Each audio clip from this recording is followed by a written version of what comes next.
ভারতবর্ষের সঙ্গে বাংলাদেশের সীমান্ত 4000 কিলোমিটার, পশ্চিমবঙ্গে 2200 কিলোমিটার। বাকি 4টে রাজ্যে ওখানকার রাজ্য সরকার বিএসএফ এর চাহিদা মতো পূর্ণাঙ্গ জমি হস্তান্তর করেছে।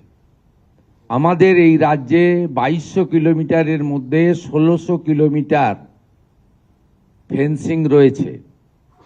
অ্যাপ্রক্স 600 কিলোমিটার ফেন্সিংয়ের জন্য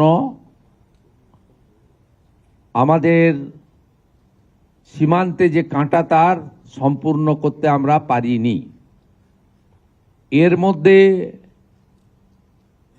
555 কিলোমিটার এমন এলাকা রয়েছে যেখানে রাজ্য সরকার চাইলে বিএসএফকে জমি দিতে পারত, কিন্তু বিগত রাজ্য সরকার রাজনৈতিক কারণে, ভোট ব্যাংকের জন্য এবং তাদের যে হাই অ্যাপিজমেন্ট তুষ্টিকরণ তোষণের এজেন্ডা ছিল, সেই কারণে তারা হয়তো দেয়নি।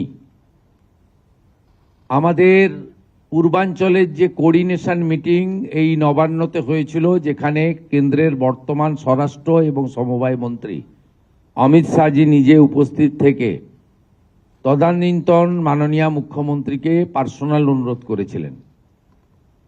গোবিন্দ মোহনজি ভারত সরকারের স্বরাষ্ট্র সচিব, তিনি গত 1.5 বছরে শুধু চিঠি লেখা নয়, তদানীন্তন মুখ্য সচিব এবং আধিকারিকদের সঙ্গে অন্তত 5 থেকে 6টি মিটিং করেছেন, নিটফল শূন্য।